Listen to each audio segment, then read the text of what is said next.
சின்ன மருமகள்ல அடுத்து நடக்க போகுதுன்னு வாங்க பார்க்கலாம். இந்த ஈஸ்வரி கண்ணத்துல யாராவது அரைஞ்சா நல்லா இருக்கும்னு நினைக்கிறவங்க இந்த வீடியோவுக்கு லைக் பண்ணிக்கோங்க. இங்கே போஸுக்கு பற்றின விஷயத்த பார்த்தா சேது தமிழுக்கிட்ட கேட்டுக்கிட்டு இருக்காரு. ஆனால் தமிழுக்கு பார்த்தா போஸு தான் தலையில் அடிச்சா அப்படின்ற விஷயமே தெரியல. அன்னைக்கு ஏதோ நடந்துச்சுங்க, கீழே விழுந்தே மயங்கிட்டேன், விடுங்க எனக்கு வேலை இருக்குது நான் போகிறேன் அப்படின்னு சொல்லிட்டு பட்டும் படாமல் பார்த்தா தமிழ் சொல்லவும் சேதுக்கு பார்த்தா ஒன்றுமே புரியலை. இவகிட்ட கேட்டு உண்மையை தெரிஞ்சுக்கலான்னு பார்த்தா இவன் நான் இப்படி சொல்லிட்டு போறா அப்படின்னு சொல்லிட்டு சேதுக்கு ஒன்றுமே புரியாமல் நிற்கிறாரு. சரி, இப்படி இங்கேயே குழம்பிக்கிட்டு இருக்கிறதுக்கு பேசாட்டில் சிறுமலைக்கே கிளம்பி போயிடுவோம். அங்கே காட்டுக்குள்ளே தானே எல்லா விஷயமும் நடந்துச்சு. காட்டுக்குள்ளே எப்படியும் ஃபாரஸ்ட் ஆஃபீஸர் இருப்பாங்க, அங்கே சிசிடிவி கேமரா எப்பயும் இருக்கும். அங்கே ஃபுட்டேஜ் எல்லாம் பார்த்தா ஓரளவுக்கு நமக்கு விவரம் தெரியும்னு நினைக்கிறேன்.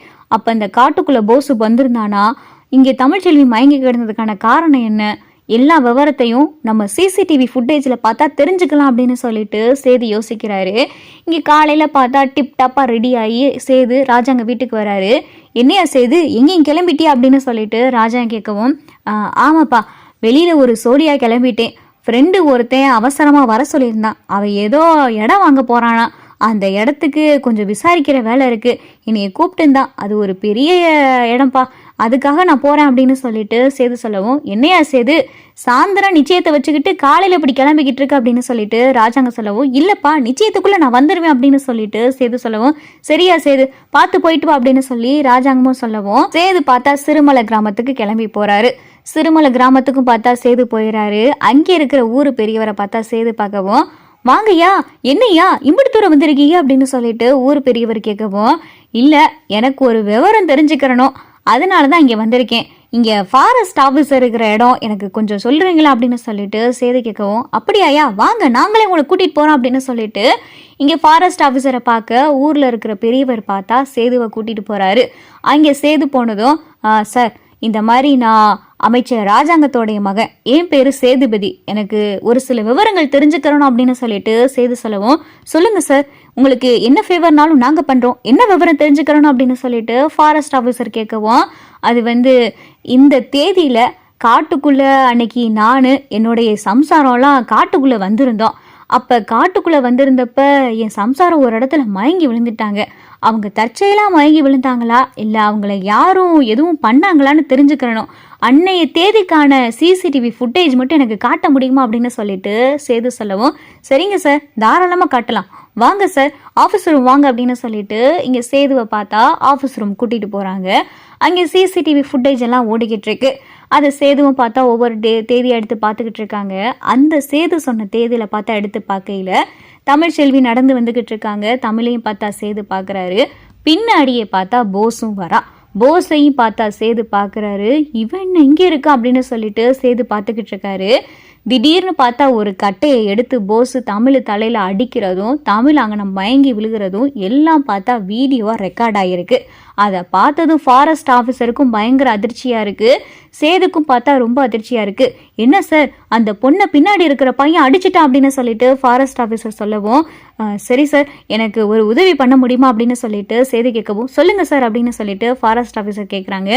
இந்த சிசிடிவியோடைய ஃபுட்டேஜை எனக்கு ஒரு காப்பி கொடுக்க முடியுமா அப்படின்னு சொல்லிட்டு சேது கேட்கவும், தாராளமாக சார், இப்படி கொடுக்கக்கூடாது, இது எங்களுடைய ப்ரொசீஜர் கிடையாது, நீங்கள் அமைச்சருடைய மகன் அப்படின்றதுனால கொடுக்குறோம், இன்னொன்று இந்த சிசிடிவி ஃபுட்டேஜ் வெளியே எங்கேயும் போயிடக்கூடாது சார் அப்படின்னு சொல்லிட்டு இங்கே பார்த்தா அந்த ஆஃபீஸர் சொல்லவும், சரிங்க சார் இது எனக்கு ஒரு ஆதாரத்துக்காகத்தான் நான் கேட்குறேன், இது எனக்கு ஒரு முக்கியமான விஷயத்துக்கு தேவைப்படுது அப்படின்னு சொல்லிட்டு சேது சொல்லவும், தாராளமாக தரோம் சார் அப்படின்னு சொல்லிட்டு அந்த சிசிடிவி ஃபுட்டேஜோடைய ஒரு காப்பியை பார்த்தா சேது கிட்ட ஃபாரஸ்ட் ஆஃபீஸர் கொடுத்துட்றாங்க. அவனை இது ஒன்று போதும்டா, உனக்கு 1 கோடி கேட்குதா, 1 கோடி, தமிழ்ச்செல்வி எடுத்த மருந்தை நீ தலையில் அடித்து புடுங்கிட்டு வந்துட்டு நீ தான் எடுத்த, நீ தான் வீட்டில் இருக்கிற உசுரை காப்பாத்தினு சொல்லி பெருமை வேற பித்திக்கிட்டு திரியிற, இந்த வரேண்டாம் அவனே நிச்சயதார்த்தையை நிறுத்துறேன், உனக்கு கொடுக்க வேண்டிய 1 கோடி ரூபாயை நான் நிறுத்துறேன் அப்படின்னு சொல்லிட்டு சேது பார்த்தா இங்கே ராஜாங்க வீட்டுக்கு புறப்பட்டு வந்துக்கிட்டு இருக்காரு.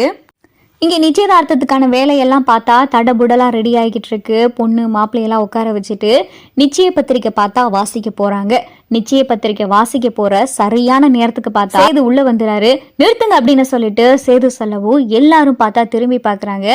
ஐயா சேது ஏயாப்பா நிறுத்த சொன்னோம் அப்படின்னு சொல்லிட்டு ராஜா கேட்கவும், பா இங்கே இருக்கிற எல்லாருக்கும் ஒரு முக்கியமான விஷயம் தெரியணும், அதுக்காகத்தான் நான் நிறுத்த சொன்னேன். இந்த விஷயம் தெரிஞ்சதுக்கு அப்புறமா இங்க இருக்கிறவங்க இந்த நிச்சயத்தை தொடரலாமா இல்ல இந்த நிச்சயத்தை இப்படி நிறுத்தலாமான்னு அடுத்து யோசிக்கலாம் அப்படின்னு சொல்லிட்டு சேது சொல்லவும், என்னையா சேது சொல்லிக்கிட்டு இருக்கு அப்படின்னு சொல்லிட்டு ராஜா கேக்குறாரு. அப்பதான் ஈஸ்வரி, சேது என்ன விஷயம்னாலும் அப்புறம் பேசிக்கலாம், நல்ல நேரம் முடிய போகுது, ஐயரே நீங்க நிச்சய பத்திரிக்கை வாசிங்க அப்படின்னு சொல்லிட்டு ஈஸ்வரி சொல்லவும், சின்னம்மா ஒரு 10 நிமிஷத்தினால நல்ல நேரம் இங்கேயும் போயிடாது, நான் காமிக்க வேண்டிய விஷயத்த காமிச்சதுக்கு அப்புறமா நிச்சய பத்திரிக்கை வாசிக்கலாம் அப்படின்னு சொல்லிட்டு சேது கோவமா சொல்லவும், என்ன இவன் இப்படி பேசிக்கிட்டு இருக்கான், கையில வேற லேப்டாப் வச்சிருக்கேன் அப்படின்னு சொல்லிட்டு ஈஸ்வரி பார்த்துக்கிட்டு இருக்கு.